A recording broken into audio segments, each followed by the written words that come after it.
சின்ன மருமகள் சீரியல்ல அடுத்து வர எபிசோட்ல என்ன மாதிரியான ட்விஸ்ட் எல்லாம் இருக்க போகுதுங்கிறத இந்த வீடியோவில் பார்க்கலாம்.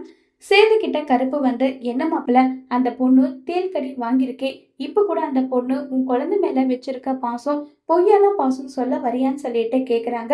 அதுக்கு சேது எந்த ஒரு பதிலுமே பேசாம சைலண்டாவே இருக்காங்க.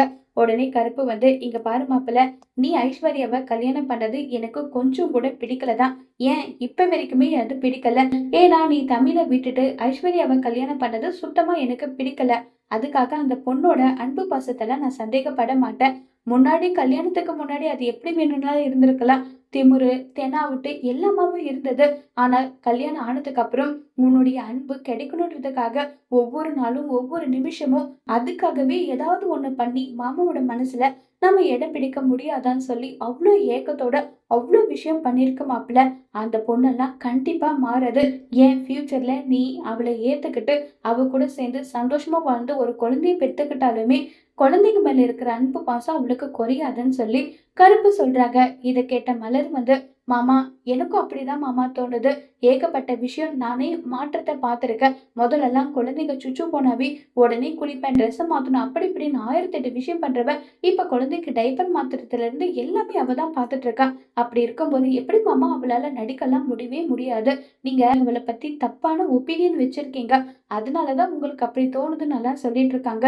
உடனே சேது, இங்க பாருங்க, நீங்க எல்லாரும் குழந்தைய அவ நல்லா பாத்துக்கிறதுக்காக அவ கூட சேர்ந்து சந்தோஷமா நான் வாழணும்னு ஆசைப்படுறீங்க. ஆனா என்னால கடைசி வரைக்குமே அவளை என்னுடைய மனைவியா பார்க்க முடியாது. என்னதான் தமிழ் என் லைஃப்ல வேண்டாம்னு சொல்லி நான் வெறுத்து ஒதுக்குனாலும் அவ மட்டும் தான் இப்ப வரைக்குமே என்னுடைய மனசுல இருக்கா. அவளை தவிர வேற யாரையும் என்னால என் மனசுல ஏத்துக்க முடியாது. அவ்வளவுதான், இதுதான் என் முடிவு. கடைசி வரைக்கும் தமிழோட புருஷனா மட்டும்தான் நான் இருப்பேன்னு சொல்றாங்க. அப்படி இருக்கிறவன் அந்த பொண்ணு கட்டத்துல எதுக்காகயா தாலி கட்டுன? உன்னுடைய சுயநலத்துக்காக அந்த பொண்ணு வாழ்க்கையை நீ கெடுக்கிறியான்னு சொல்லிட்டு கருப்பு கேக்குறாங்க. அது தப்புதான் மாமா. ஏதோ அவசரத்துல புத்தி கெட்டு போய் அவளை கல்யாணம் பண்ணிக்கிறேன்னு சொன்னேன். ஆனா அப்பாவோட மான மரியாதை கௌரவத்தை காப்பாத்துறதுக்காக மட்டும்தான் நான் தாலி கட்டினேன் தவிர அவளை என் மனைவியை ஏத்துக்கணுன்றது என் மனசுல துளிக்கு எண்ணம் கூட கிடையாது.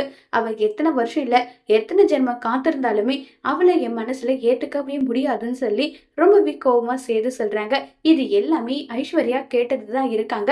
இப்ப ஐஸ்வர்யா என்ன முடிவு எடுக்க போறாங்கிறத வரப்போற எபிசோட்ல வெயிட் பண்ணி பார்க்கலாம். தேங்க்யூ.